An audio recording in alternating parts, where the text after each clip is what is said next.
2024 ലോക്സഭാ തെരഞ്ഞെടുപ്പിൽ തൃശ്ശൂരിന് എന്താണ് സംഭവിച്ചത്? സുരേഷ് ഗോപി എങ്ങനെയാണ് ജയിച്ചത്?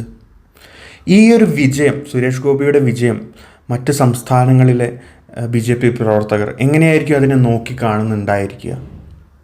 തുടങ്ങിയിട്ടുള്ള കാര്യങ്ങളെ പറ്റിയിട്ടുള്ള ചെറിയൊരു ഡിസ്കഷനാണ് ഈ വീഡിയോയിലൂടെ ഞാൻ ഉദ്ദേശിക്കുന്നത്. സോ നമുക്ക് നേരിട്ട് പരിപാടിയിലേക്ക് കിടക്കാം. സുരേഷ് ഗോപിയുടെ ഒരു വിജയം ഇവിടെ നമ്മൾ കണക്കെടുത്ത് നോക്കിക്കഴിഞ്ഞാൽ കഴിഞ്ഞ വട്ടത്തെ TN പ്രതാപന് 4,15,000 വോട്ടുകളോളമാണ് TN പ്രതാപന് ലഭിച്ചത്. രാജാജി മാത്യൂസിന് 3 ലക്ഷം. അവിടെ നിന്ന് ഇത്തവണത്തെ ലോക്സഭാ തെരഞ്ഞെടുപ്പിലേക്ക് കടക്കുമ്പോൾ മുരളീധരന് 3,19,000 വോട്ടേ ലഭിച്ചിട്ടുള്ളൂ. വിച്ച് മീൻസ് 1 ലക്ഷത്തോളം വോട്ടിൻ്റെ കുറവാണ് കെ മുരളീധരന് സംഭവിച്ചിട്ടുള്ളത്. സുനിൽ കുമാറിൻ്റെ കാര്യം എടുക്കുകയാണെങ്കിൽ ഏകദേശം 5,000-ഓളം വോട്ടുകൾ കൂടുതലാണ് ലഭിച്ചിട്ടുള്ളതെന്ന് കാണാം.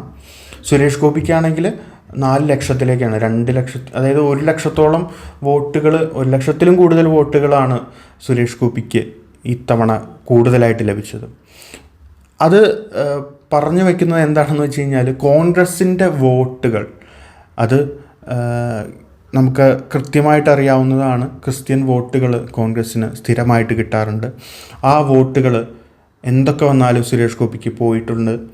അതുപോലെ തന്നെ പുതിയ വോട്ടേഴ്സും സുരേഷ് ഗോപിക്ക് വോട്ട് ചെയ്തിട്ടുണ്ട് എന്നുള്ളത് ഈ കണക്കിലൂടെ നമുക്ക് മനസ്സിലാവുന്ന കാര്യമാണ്. ഇവിടെ നമ്മൾ കാണേണ്ട ഒരു കാര്യം, സുരേഷ് ഗോപിയാണ് തൃശ്ശൂരിലെ സ്ഥാനാർത്ഥി എന്നുള്ളത് ഒരു 5 കൊല്ലം മുമ്പ്, 5 കൊല്ലം കരുതിയില്ലെങ്കിലും വേണ്ട, ഒരു കഴിഞ്ഞ സംസ്ഥാന തെരഞ്ഞെടുപ്പിൽ സുരേഷ് ഗോപിയുടെ ഒരു പോരാട്ടം കണക്കാക്കി നമുക്ക് മനസ്സിലാക്കാനാവും BJP എന്തൊക്കെ വന്നാലും സുരേഷ് ഗോപിയെ ആയിരിക്കും തൃശ്ശൂർ മത്സരിപ്പിക്കുക എന്നുള്ളത്. എന്നാൽ കോൺഗ്രസ്സിനോ CPIക്കോ കൃത്യമായിട്ട് ആരായിരിക്കും തങ്ങളുടെ സ്ഥാനാർത്ഥികളെന്ന് പറഞ്ഞു വയ്ക്കാൻ സാധിച്ചിട്ടില്ല എന്നാണ് ഞാൻ കരുതുന്നത്. CPIക്ക് ഇടയ്ക്ക് നമ്മൾ കേട്ടിരുന്നു സുനിൽകുമാർ ആയിരിക്കും, ചില സമയത്ത് സുനിൽകുമാർ അല്ല എന്ന് കേട്ടിരുന്നു. കോൺഗ്രസ്സിൽ ആരായിരിക്കും എന്നുള്ളത് അവർ ലാസ്റ്റ് മൊമെൻ്റേ പറയുള്ളൂ എന്നുള്ളത് കൊണ്ട് എല്ലാവരും വെയിറ്റ് ചെയ്തിരുന്നു. TN പ്രതാപനായിരിക്കുമെന്നാണ് ഞാനും കരുതിയത്. എന്നാൽ TN പ്രതാപന് അദ്ദേഹത്തിൻ്റെ ഏരിയയിലും തൃശ്ശൂരിന് പൊതുവെ അത്ര നല്ലൊരു സ്വീകാര്യതയല്ല കിട്ടിയിട്ടുള്ളത് എന്നുള്ളത് കൊണ്ട് പുള്ളിയല്ല എന്നും നമ്മൾ കേട്ടിട്ടുണ്ട്. തൃശ്ശൂർ നമ്മൾ അങ്ങനെ ഒരു പ്രചരണം കേട്ടിട്ടുണ്ട്. അപ്പോൾ കൃത്യമായിട്ടും സുരേഷ് ഗോപിക്ക് എതിരെ നിൽക്കുന്ന സ്ഥാനാർത്ഥികൾ ആരായിരിക്കും എന്നുള്ളത് കൃത്യമായിട്ടുള്ള ധാരണ തൃശ്ശൂർ ഉണ്ടായിരുന്നില്ല എന്ന് വേണം കരുതാൻ. അങ്ങനെ ഇരിക്കുന്ന ഒരു സാഹചര്യത്തിലാണ് ഇവിടെ മോദി 1, 2, 3 വട്ടം തൃശ്ശൂർ വന്ന് പ്രചരണം നടത്തുന്നത്. അതിനൊക്കെ ഒരു ചെക്ക് വെക്കാൻ മാത്രമുള്ള ഒരു പ്രചരണം കോൺഗ്രസിൻ്റെ ഭാഗത്തു നിന്നും ഇവിടുത്തെ കമ്മ്യൂണിസ്റ്റ് സർക്കാരോ ശ്രമിച്ചിട്ടില്ല. അത് വളരെ വ്യക്തമായിട്ടുള്ളൊരു കാര്യമാണ്. എന്തുകൊണ്ടായിരിക്കാം ഇങ്ങനെ ഒരു ലാഘവത്തോടു കൂടി തൃശ്ശൂരിനെ സമീപിച്ചതെന്ന് എനിക്കറിയില്ല. എന്നിരുന്നാലും അടുത്ത ഒരു ഇലക്ഷൻ ആകുമ്പോൾ ഇതൊന്ന് ശ്രദ്ധിക്കേണ്ട കാര്യമാണ് എന്നുള്ളത് ഇപ്പോൾ 2 മുന്നണികൾക്കും മനസ്സിലായിട്ടുണ്ടാവും. നമുക്ക് നേമത്ത് സംഭവിച്ച കാര്യം വീണ്ടും ഒരു ലോക്സഭാ തെരഞ്ഞെടുപ്പിൽ തൃശ്ശൂരിൽ സംഭവിക്കുകയാണ്. ഇപ്പം എല്ലാവരും ഒരു ഉറ്റുനോക്കുന്ന ഒരു മണ്ഡലമായിട്ട് തൃശ്ശൂർ മാറി.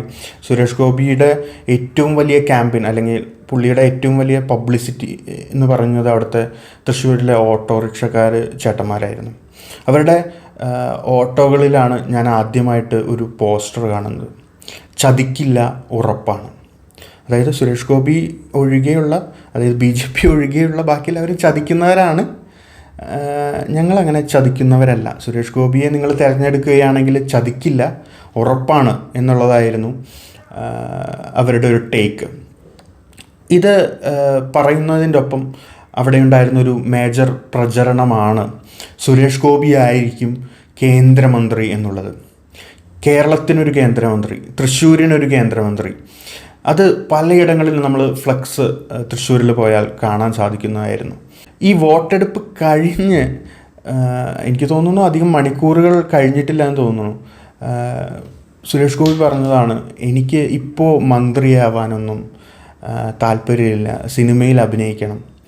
10 മന്ത്രിമാരെ എൻ്റെ കൈവെള്ളയിൽ കിട്ടണം, ഞാൻ പറയുന്ന പോലെ വർക്ക് ചെയ്യുന്ന 10 മന്ത്രിമാരെ വേണമെന്നാണ് ഞാൻ പറയാൻ പോകുന്നത് എന്നുള്ള രീതിയിലേക്ക് അപ്പം തന്നെ മാറി. ഈ വോട്ടെടുപ്പ് കഴിഞ്ഞ് അപ്പം തന്നെ മാറിയ ഒരു മനുഷ്യനാണ് സുരേഷ് ഗോപി എന്ന് നമ്മൾ നോക്കണം.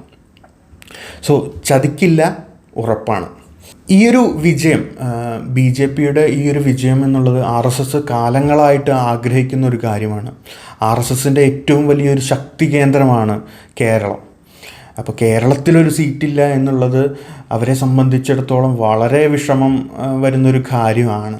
കേരളത്തിനെ പറ്റിയിട്ട് ഇന്ത്യയിൽ മൊത്തമായിട്ടൊരു നെറേറ്റീവ് ഉണ്ട്. അതായത് കേരളത്തിൽ മുസ്ലിങ്ങൾ ഹിന്ദുക്കളെയെല്ലാം അടിച്ചമർത്തിക്കൊണ്ടിരിക്കുകയാണ്, വളരെയധികം ബുദ്ധിമുട്ട് അനുഭവപ്പെടുന്നൊരു ജനസമൂഹമാണ് ഹിന്ദുക്കൾ തുടങ്ങിയിട്ടുള്ളൊരു നെറേറ്റീവ് നമുക്ക് നാഷണൽ ലെവലിൽ കാണാം. അത് കൂടുതലും പ്രകടമാകുന്നത് 2014 മോദി അധികാരത്തിലെത്തിയതിന് ശേഷമാണ്. കാരണം ആളുകൾ എല്ലാം അത് തുറന്ന് പറഞ്ഞു തുടങ്ങി. അത്രയും മെജോറിറ്റിയിലാണല്ലോ അവർ ജയിക്കുന്നത്. അപ്പോൾ ഒരു ഹിന്ദു രാഷ്ട്രമാക്കുക എന്നുള്ളതിൽ ഒരു കല്ലുകടിയായി നിൽക്കുന്ന ഒരു സംസ്ഥാനമായിട്ടാണ് കേരളത്തിനെ ചിത്രീകരിക്കുന്നത്. കേരള സ്റ്റോറീസ് പോലെ സിനിമകൾ ഇവിടെ റിലീസാവുന്നതിൻ്റെ ഉദ്ദേശവും അതാണ്. അത് വിജയിപ്പിക്കുന്നതും ഇത്തരത്തിലുള്ള ആളുകളാണെന്ന് വേണം നമ്മൾ മനസ്സിലാക്കാൻ. സോ ഇതിലൊരു 2-3 കഥകൾ എനിക്ക് പേഴ്സണലി അനുഭവപ്പെട്ട 2-3 കഥകളിൽ ഒന്ന് നടക്കുന്നത് 2014 ശേഷം 2016 ഒക്കെയാണ് ഈ സംഭവം നടക്കുന്നത്. ഞാൻ ബോംബെയിൽ വെച്ചിട്ടൊരു ഫാമിലിയെ പരിചയപ്പെടുകയാണ്. നല്ലൊരു എന്താ പറയുക, അപ്പർ കാസ്റ്റ് വെജിറ്റേറിയൻ മാത്രം കഴിക്കുന്ന ഒരു ഫാമിലി.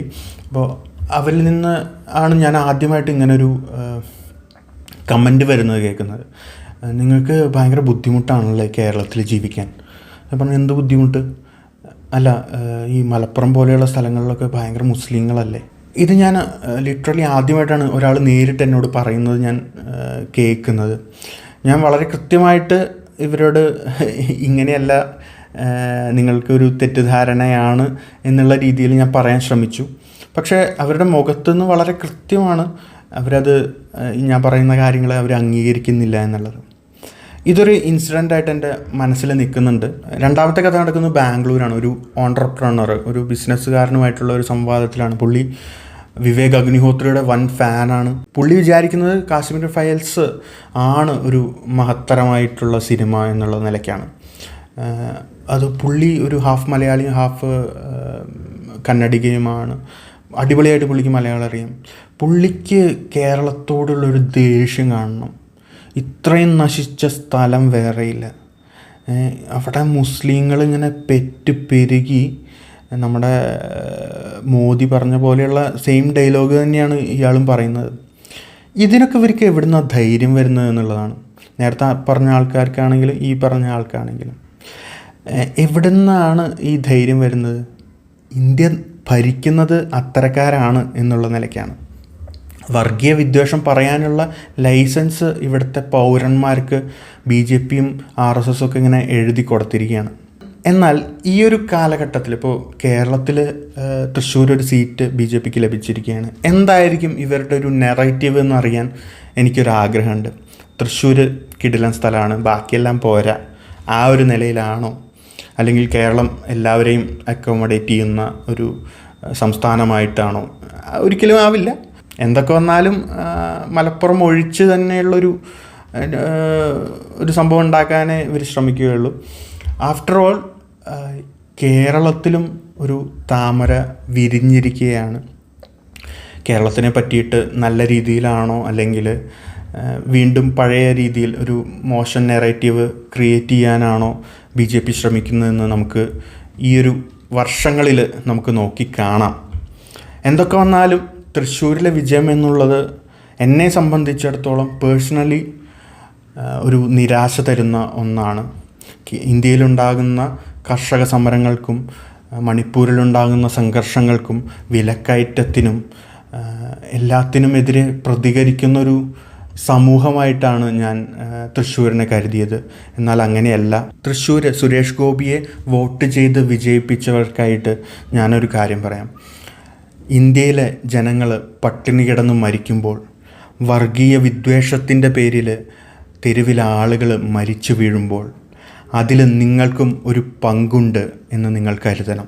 വർഗീയതയുടെ വീണ്ടും ഒരു 5 വർഷമാണ് നമുക്ക് മുമ്പിൽ വന്നു കിടക്കുന്നത്. കൃത്യമായിട്ടുള്ള പ്രതിപക്ഷമായിട്ട് കോൺഗ്രസ് നമുക്ക് മുമ്പിലുണ്ടായിരിക്കണം. നമുക്ക് വേണ്ടി സംസാരിക്കുന്ന ഒരു പ്രതിപക്ഷമായിട്ട് കോൺഗ്രസ് ഉണ്ടായിരിക്കണം. ഇനിയുള്ള 5 വർഷവും നമുക്ക് വളരെ ഇമ്പോർട്ടൻ്റ് ആണ്. BJPയുടെ പല തന്ത്രങ്ങളും നമ്മൾ കാണാനിരിക്കുന്നേ ഉള്ളൂ. അതെല്ലാത്തിനെയും നേരിടുന്ന നല്ലൊരു പ്രതിപക്ഷമായി ഇവിടുത്തെ ജനങ്ങളും മാധ്യമങ്ങളും എല്ലാവരും ഉണ്ടാവുമെന്ന ഒരു പ്രതീക്ഷയിൽ നമുക്ക് കാത്തിരിക്കാം.